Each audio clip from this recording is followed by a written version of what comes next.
Hello, hello, hello. Welcome back to another episode of The Road to an Effective Classroom Environment. I am your host, Dr. LaShanta, also known as that classy, sassy consultant.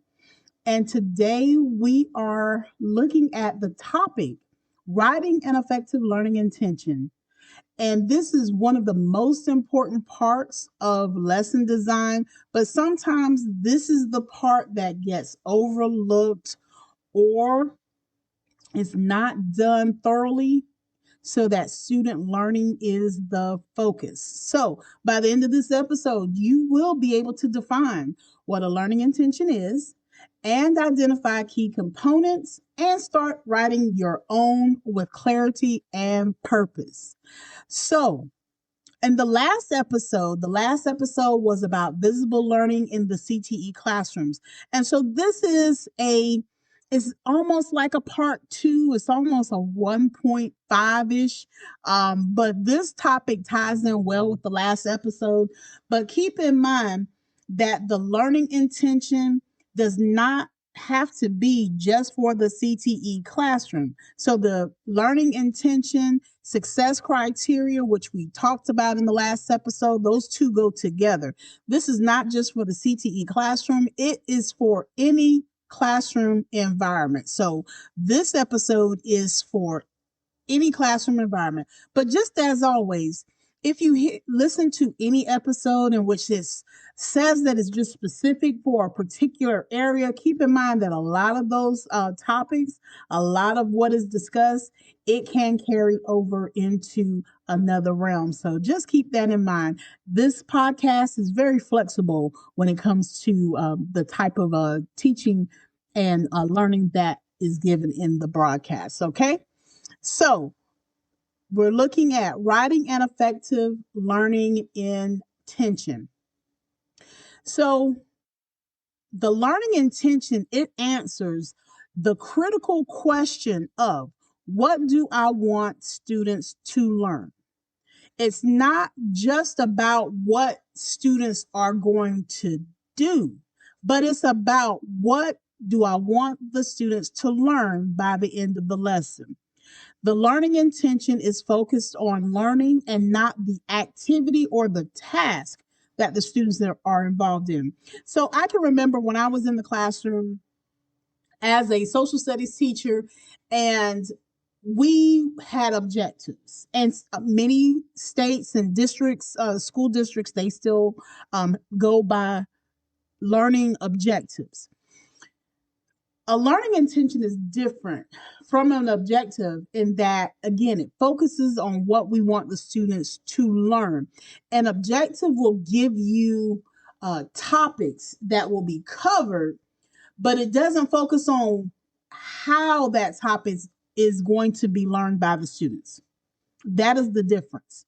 So I can remember in the classroom writing objectives on the board was required to have the objectives written out along with the standards or indicators if I was teaching a class that had those, because I did teach a class that did not have a book. We had a resource whenever I was teaching ninth graders, and we had a book as a focus, but it wasn't a state course per se that had state standards.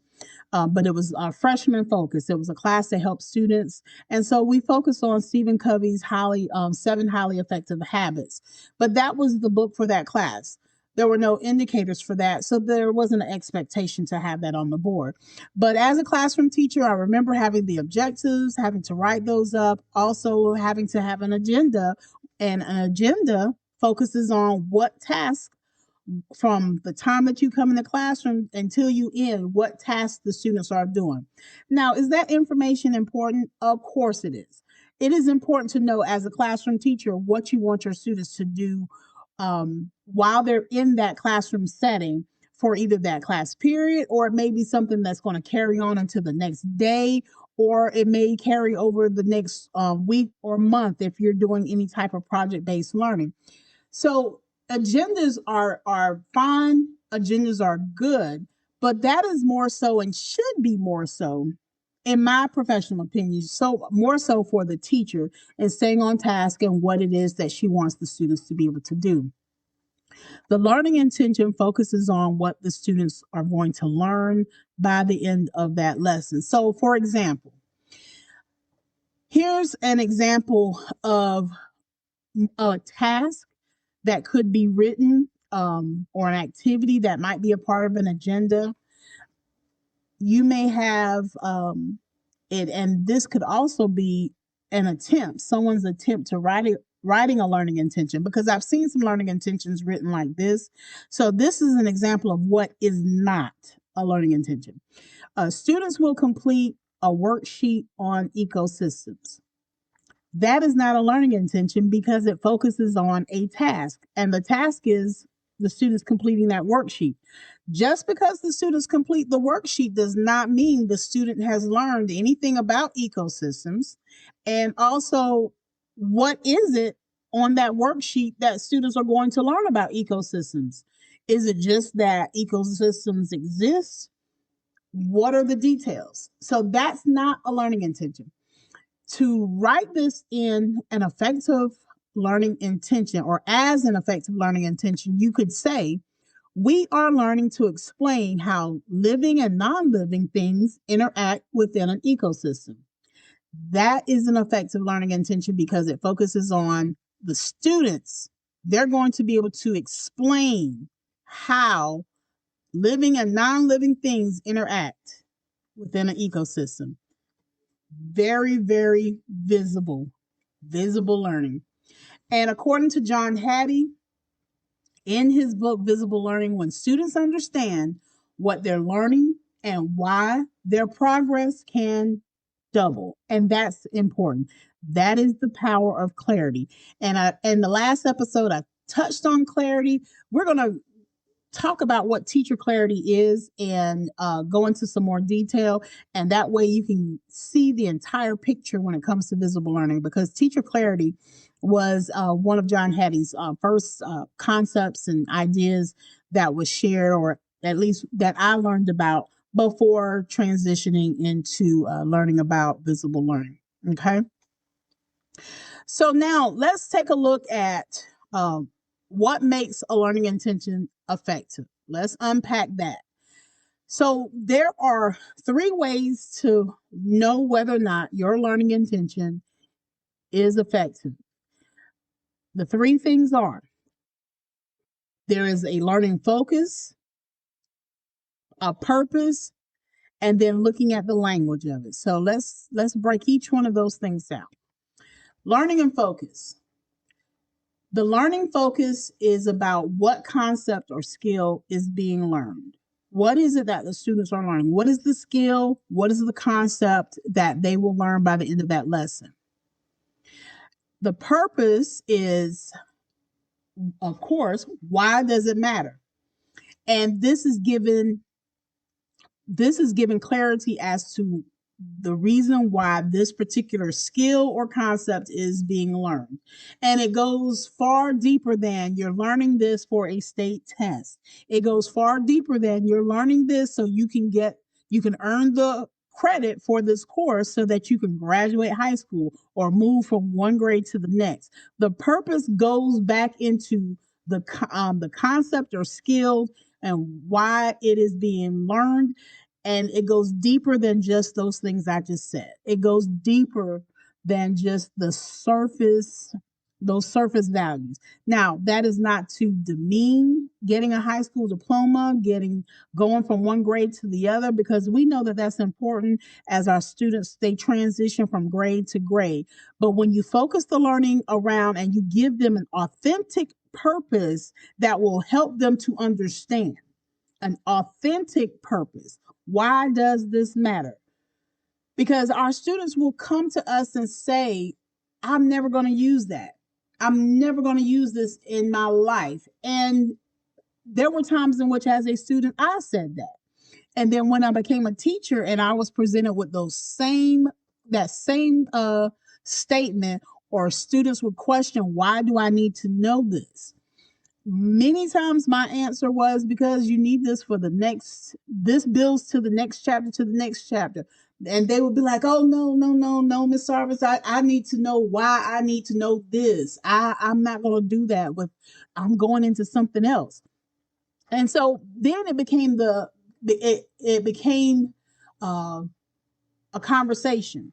I would have conversations with students and tell them that even though right now you think you may want to be a doctor, or you think you may want to own your own business and have your own mechanic shop, you may think that that's what you want to do, but you don't know. So you learn everything that you're given in school, because there may be something in this learning process in all of these content areas, in the core contents and in your elective classes. You may find something that you like, and if you did not spend time to learn it, then you may have to go back just to make sure that you got that foundation. So all of this is information, it's foundational knowledge in many different arenas of careers and just life living, that you will need to know this information. So that's how I would explain the purpose. But getting back, the second component of an effective learning intention, that purpose, why does this matter? And then the third component is the language. You want to make sure that your learning intention is student friendly and action oriented. What will the students be doing? As far as how will they be doing the learning? Are they explaining? Are they analyzing? Are they critiquing? Are they comparing and contrasting? So student friendly, action oriented language. Those are the three concepts that help to make a learning intention effective. So here's an example of how to put all of that together. So let's say that we're looking at an English concept.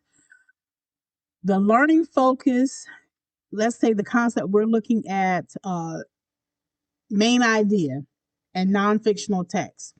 So let's put that in let's start the learning intention off by focusing on the concept or skill that's going to be learned. That was the first, the learning focus.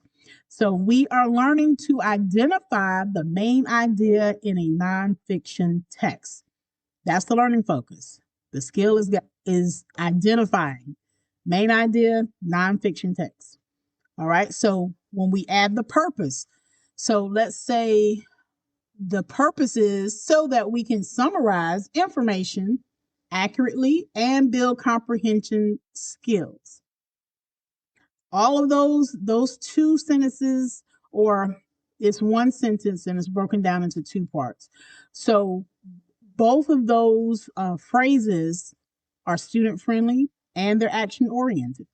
So when we put it all together, the learning intention is we are learning to identify the main idea in a nonfiction text so that we can summarize information accurately and build comprehension skills. On point. You want to start your learning intention with we are learning. And the we is not just the students, but the teacher is involved as well. Now, does the teacher already know this information? Of course. But we start off by saying we are learning too, because this is the teacher's classroom. The teacher is guiding this, is the facilitator of the instruction, and they are doing it together. Because sometimes there are things that, as educators, as classroom teachers, we may learn even while we're teaching. There is something that may come out of our teaching. We may learn something either about ourselves or about our students.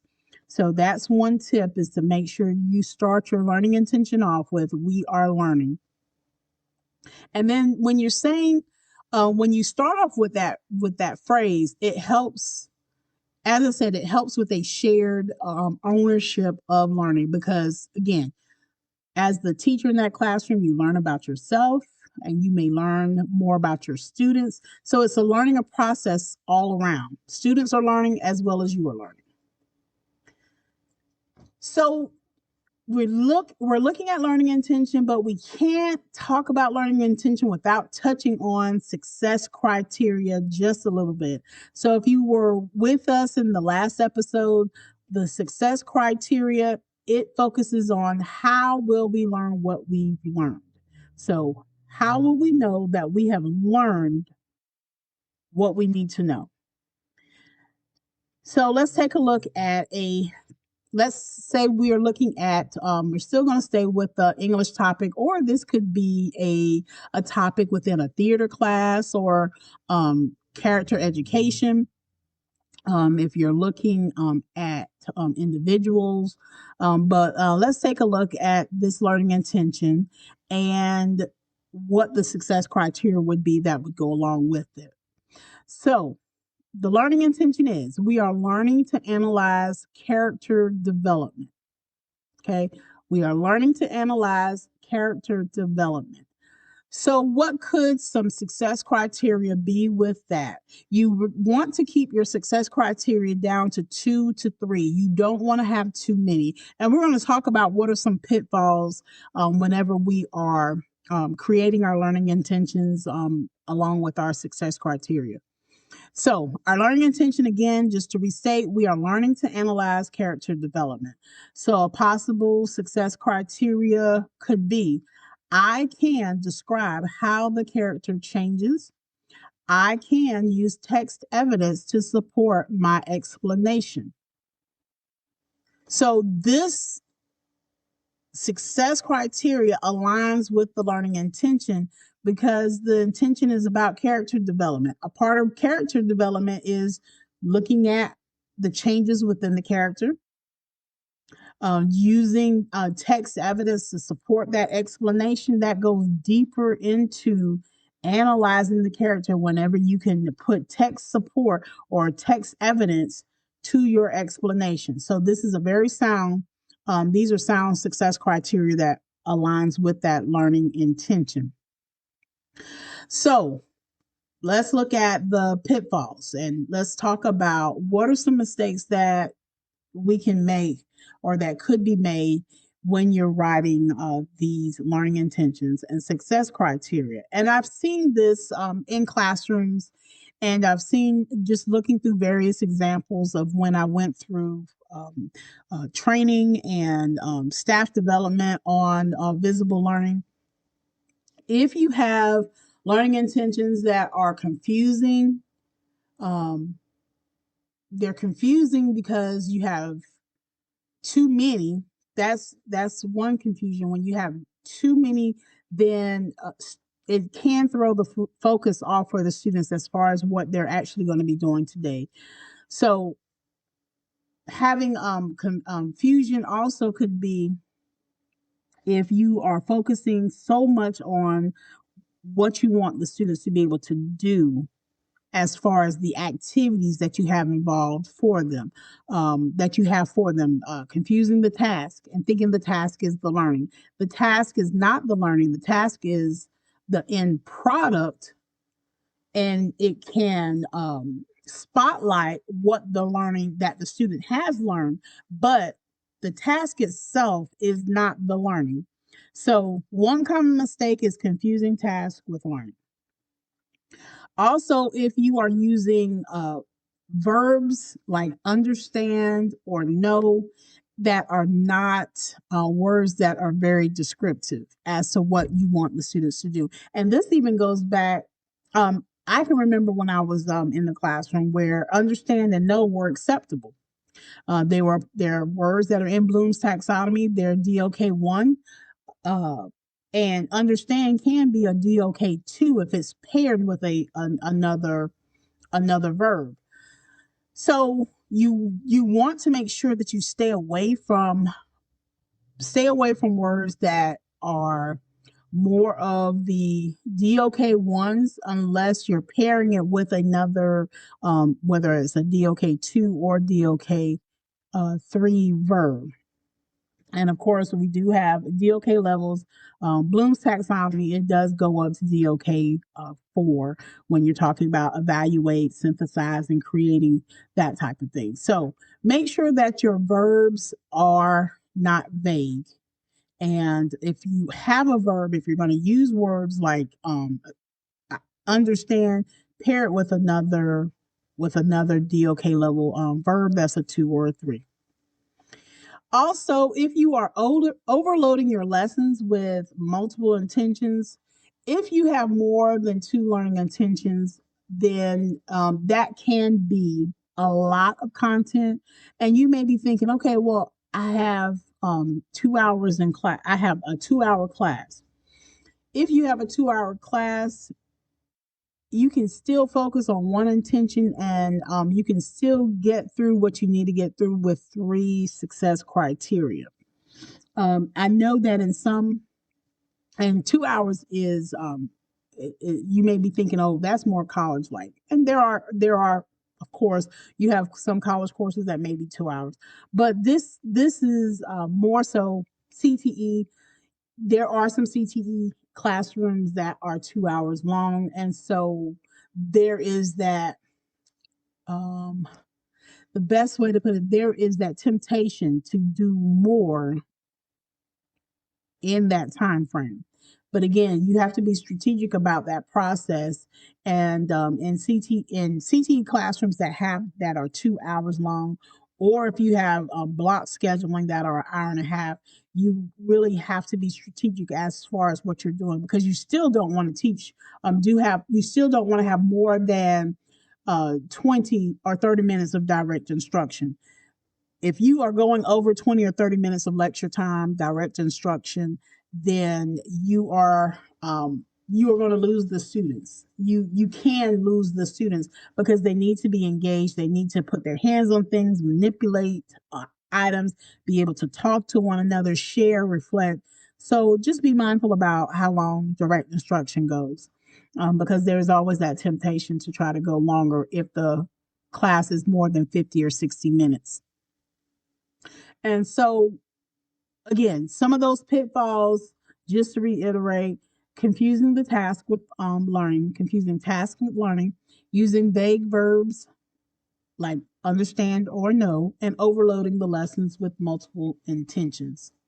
So, something that you can do, look back at some of your own lesson plans. If you are a classroom teacher, go back to some of your lesson plans and pick one of your objectives or one of the concepts that you taught, and see if you can rewrite it as a clear learning intention. Do some practice with this. Now, do you have to be in a school or a district where visible learning is the focus, or the district initiative? You don't have to. Now, of course, if you're in a district where you are being required to do certain things, then by all means, make sure you follow what your school or your school district is asking that you do. But you can also do some education on your own and understanding visible learning. Look at it, talk about it with your principal, with your instructional coaches. And if you're not a visible learning district, you might want to look at this concept, because it is very powerful knowledge and is very powerful for the students in a student-centered environment. So just some things to think about. But if you wanted to practice this, that's one thing you can do, is go back to an old lesson plan, or last week, a month ago, anything, any concept, and practice writing a clear learning intention and see just what does it look like. Compare the verbiage of what you write for that learning intention base, and compare it to what you've written before, without having this knowledge about visible learning intention success criteria. All right. So, as we are coming to a close for this episode, just want you to also kind of just think about some things. And so, this is a coaching challenge that I put out to you. I just talked about you looking back over your lesson plans and rewriting a clear learning intention. So, just to give you some things to think about while you're doing that. Once you've looked at that lesson, you may want to use the same lesson plan for these next steps that I'm going to share. When you write your learning intention, make sure that you start off with the "we are learning to."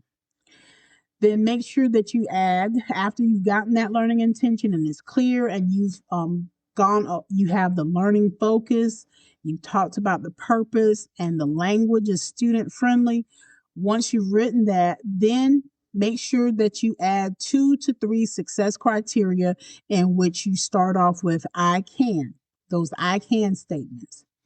And my challenge to you is share this with your students and get their feedback and see what they think. See if they feel that the learning, that they are more engaged in the learning when they have a learning intention and success criteria listed.